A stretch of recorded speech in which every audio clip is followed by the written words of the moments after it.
friends, welcome back to Belle's Library. I'm Heather, and today I have a book haul for you guys.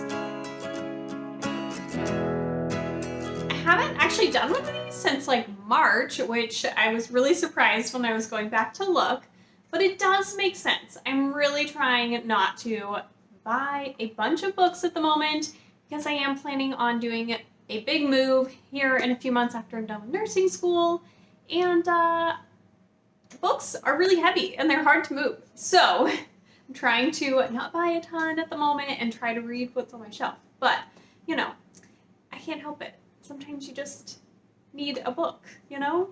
So I do have a small stack of books here for you, and I'm really excited to share them with you guys. If you are new here, I would love for you to go ahead and click that red subscribe button. Also, my Goodreads and Instagram are linked down below, so you can follow me over there as well, and we can chat books in every area that we can. But let's go ahead and just jump right into the books here. So this one I actually just got really recently at my library's book sale area, and so they always have some really good deals going in there. And that's The Sanatorium by Sarah Pierce. I saw this and I was like, I know I've seen it, and I was kind of intrigued by it, and so I was like, a couple bucks, let's do it, let's check it out. So in this one, we are following Ellen, and she gets invited to her brother's engagement party out at this 5-star resort hotel up in the mountains that was renovated. It used to be a sanatorium, and there's a lot of like rumors from back then and everything that surround this place. And then someone ends up going missing while they're there, and people just slowly start disappearing, and she's trying to figure out what is going on. This, for me, for some reason, kind of gives me The Shining vibes, because we're like going to like this isolated hotel, and some stuff's going on, but I'm sure it's going to go in a different direction. I'm not sure if people have been liking it that have been picking it up, but I've seen it. I'm curious. I think it'll be a really great read going into like our spooky season soon, or even just like as it's getting colder, since it is kind of a snowy, stormed in escape type deal.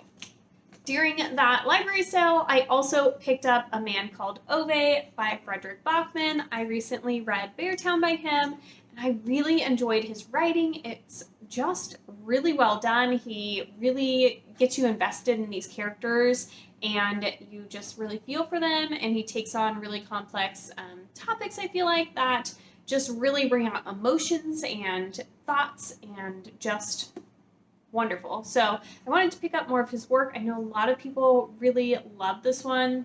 So my basic understanding of this is Ovae here is just like this really grumpy old man that's really like set in his ways, and then I think he like starts to get to know and open up to someone in the story or something, and we're following about his life, I believe, and him telling about it or something. I'm not totally sure, but I've heard great things, and I really want to read it. So the last one that I picked up from the library sale was The Rest of the Story by Sarah Dessen. She is an author that I've been curious to pick up some of her work, and I've heard good things about this one. This one, we are following Emma, and her family used to go to like this lake all the time, but she hasn't been back since she was a kid, and she ends up going to spend the summer with her mother's family. But there's actually 2 communities at this lake, and one of them is a working class community where her mother and her family kind of stayed, and then there's a wealthier side where her father kind of stayed. And she starts to feel kind of divided between the two, and feels like with her dad and their family, she's Emma, but with her mom, she's Sailor, and she's trying to kind of find herself. And she also starts talking to Rue, who used to be her best friend way back in the day when she went when she was a kid. And so she's just trying to figure out these 2 warring sides of her, and different sides to her family, and what she actually fits into. Next, we have Sleigh. This is by Brittany Morris. I read this and adored it, and like instantly was like, I have to buy this. And I think I bought it like the next week. I was just like, it's gonna be one of my favorite books of all time. I know it. I loved this book. I remember as I was reading through the library copy that I was reading, I was like, man, I wish that I could like annotate this, mark some of these passages. Like some of the quotes were just so amazing and beautiful. And I was like, I would love to go back and reread this story and just like mark it up like crazy because it just was amazing. We're basically following Kira, and she creates this online role-playing game that is for the Black community only. And then there's a disagreement between two players, and this kid ends up getting killed over her game, and everybody in the media in the world is like basically calling her out, like, where's the owner of this game, this creator? Why isn't she doing anything more? She's racist for making this game that's just for the Black community when she was just trying to find a place to escape to that kind of had her Black heritage, and she could celebrate that. She goes to school. It's predominantly a white community that she's in, but she never told her parents or anybody in her family or any of her friends that she built this game and is a part of this community and everything. So she's really just like, I don't know what to do. I have no one to talk to. And yeah, it's so good. I love this book. It was gorgeous. So I have some of my book of the month picks that I've kind of got mixed in here. This was an add-on that I did, and it is The Sundown Motel by Simone St. James. I really want to get to this one soon. I feel like it's got some good like spooky season vibes. We've got this aunt that I think she bought the motel. Okay, so there's an aunt, and she actually takes a job at this motel. But when she's there, she's like, something's not right. It's haunted. It's scary. And this is in 1982. So then there's also 2017. We have Carly, and she has never been able to let go of the story of her aunt who mysteriously disappeared from the Sundown.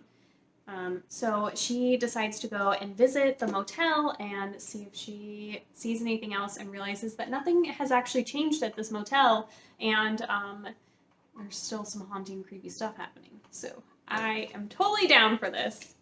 Next, I have The Night Tiger by Yang Zi Chu, and this just sounds like it's going to be really great, and I've heard amazing things, and the cover is so gorgeous. So we're following Ji Lin, and she is very ambitious, but stuck as a dressmaker until she gets like an odd souvenir, I think.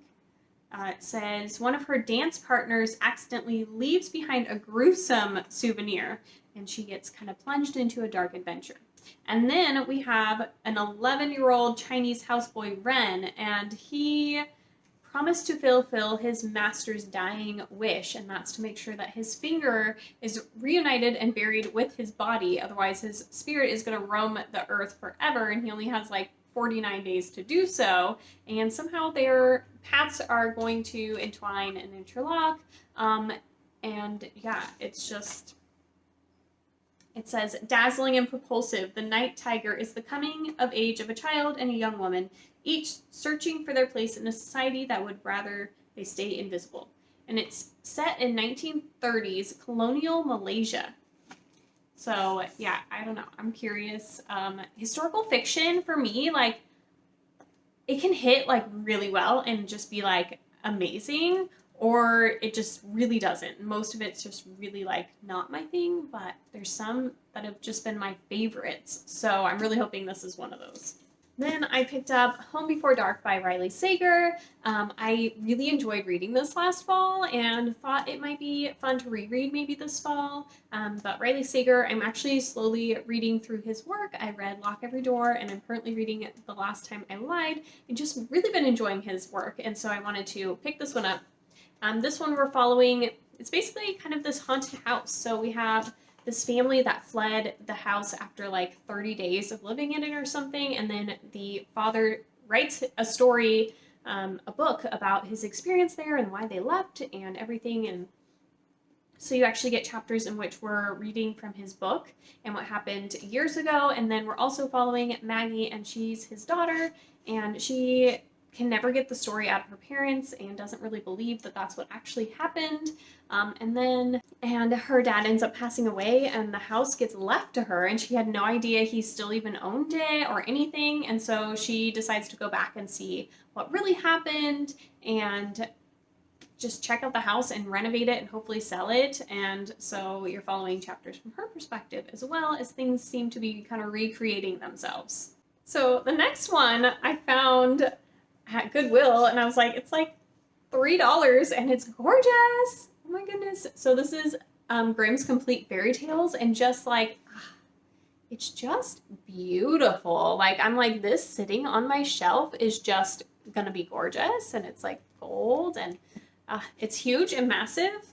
And then look at these inside covers. Oh my goodness. So yeah, it's basically just all the Grimm's fairy tales, but you know, a lot of them are actually pretty short. Like some of them aren't even a page, some of them are like 2 or 3 pages. And so they're just, I don't know, maybe I'll just get in here and read them every once in a while. We've got the Goose Girl, Rapunzel, Hansel and Gretel, Little Red Riding Hood. So these are kind of the original ones that are a little bit more dark, of a fairy tale twist with them. But where a lot of the fairy tales kind of originated from. So I'm excited to kind of check these out and read them a little bit, and just have this on my shelf because it's beautiful and gorgeous. So excited about that one. So quick interlude here. I don't know if you realized, but I'm in the mood for fall. Fall background. I just did my nails last night and I was like, we gotta go fall themed. Like, it is so hot. I'm tired of being in the 100-degree weather, and I just want it to be cool so I can read some of my spooky stories and just all the fun fall stuff, and I'm just ready for it. I want it to cool down so bad. Anyways, off topic. Next we have Piranesi by Susanna Clark. I've heard this is just weird and strange, and we're following like Piranesi, and he has this house that's like got like infinite rooms and corridors, and I don't really know exactly, but sometimes I like weird stuff, and so I thought maybe I would try it out. And it's pretty short. It's only like 250-ish pages, so not too bad. So I'm kind of curious as to if I'm going to love this one or hate this one. I'm actually a little worried because it says, for readers of Neil Gaiman's The Ocean at the End of the Lane and fans of Madeline Miller's Circe. When I picked this up, I hadn't read Circe yet, and I still haven't. I DNF'd it. I just couldn't. And then I didn't like The Ocean at the End of the Lane, so I'm a little worried that I'm not going to like this one, but we'll see. So I also picked up Half Sick of Shadows by Laura Sebastian. After reading Legendborn, and that being like a King Arthur retelling, and I adored it, this is also a King Arthur retelling, and I was like, let's try this one out because maybe it's a thing that I just really enjoy. So I'm really excited to get into this one, and I love the green and gold going on the cover here. It's beautiful. But like I said, it's a retelling, but we're actually following, what's her name, Elaine, and she can tell the future, and so she kind of has to figure out how much she's going to say to kind of change destiny and see if, you know, Arthur's going to become the destined king, and Guinevere, the scorned queen that, you know, betrays him with Lancelot and all that good stuff. But yeah, we're just mixing it in with Elaine, who's telling the future and maybe changing some things up a little bit. But I'm curious as to, you know, what this author has. I think this might be her debut novel. No, I'm sorry. She wrote the Ash Princess series, which I haven't read, but I've heard about. People have been enjoying that one. So yeah, curious as to see how this one goes. And then we have People We Meet on Vacation by Emily Henry. This is, I've read actually a few of Emily Henry's books, some of her YA. I really enjoyed, what's it called? I really enjoyed A Million Junes by her. I also read Beach Read last year by her, and that one was kind of an average, like, one for me. It wasn't, like, everybody was just, like, imploding over that one and loved it and adored it. It just wasn't my favorite, but I really wanted to give her adult romance another chance because I do like her writing, and the concept behind this sounds great. So it's about these two friends, and basically every year they go on vacation, and for years, and they basically like each other. They just haven't like told each other. And so this is kind of their last chance to see if they can make things into more than just a friendship, where they go on vacation all the time, and something a little bit more. So kind of a friends to lovers, second chance romance thing going on. So I'm curious as to if I'm going to like this one a little bit more. I'm also curious because Beach Read has kind of a cultish thing going on in there. I don't know. I'm not super intrigued by that. So I wonder if that played into anything. I don't know. Anyways, I did appreciate the end of that, of Beach Read, and how she kind of ended it. But I won't say more than that. But overall, really excited to try out another one of her adult romances because people have been adoring them, and I really hope that I love this one. And last but not least, Well Met by Jen DeLuca. I read this one and knew I had to pick it up, so I added it into my book of the month as an add-on because it was just so much fun just being at the Renaissance Fair with these two. We have Simon and Emily, and Simon runs this Renaissance Fair every year, and Emily, she ends up moving in with her sister who needs help because she got into a really bad accident and needs to do physical therapy, but she has a she's like 12 or 13-year-old daughter, and so her niece needs help getting back and forth to school and just doing stuff, and so Emily is there to help kind of run things for her sister while she's getting better. And her niece really wants to do this Renaissance Fair with her school's English department, and it runs for 6 weekends over the summer, but they need a parent chaperone to help out. So Emily gets cast as a bar wench at the Renaissance Fair, and she meets Simon, who's this grumpy old man that she's like, what do you have a problem with me for? Because I haven't done anything wrong. And they just have kind of this hate-to-love bantery relationship, and it's just really fun. It really ends up being totally adorably cute between the two of them, but also we're following Emily as she's trying to kind of figure out her next steps in life. She just had kind of a breakup. She doesn't know where she wants to go with her life. She's trying to figure things out a little bit more, and so we're following her story, and I really enjoyed her as well, and just learning about some of her desires and ambitions and interests as well, and then also just all of the characters at the Renaissance Fair. There's a bunch of other cast members that are just really fun, and she goes out with them sometimes and makes friends, and I just really enjoyed reading the story, so I bought it. So there's my book haul for you guys. This is from, basically, I did my last haul in March, so April through August here. These are the books that I picked up, so not too many. I'm pretty proud of myself for not being too overboard with all of the books. But if you guys have read any of these ones that I haven't read, should I prioritize? What do you guys think? Any new books you guys have picked up recently? Let me know down in the comments below. And I will talk to you guys super soon. You guys have a wonderful day.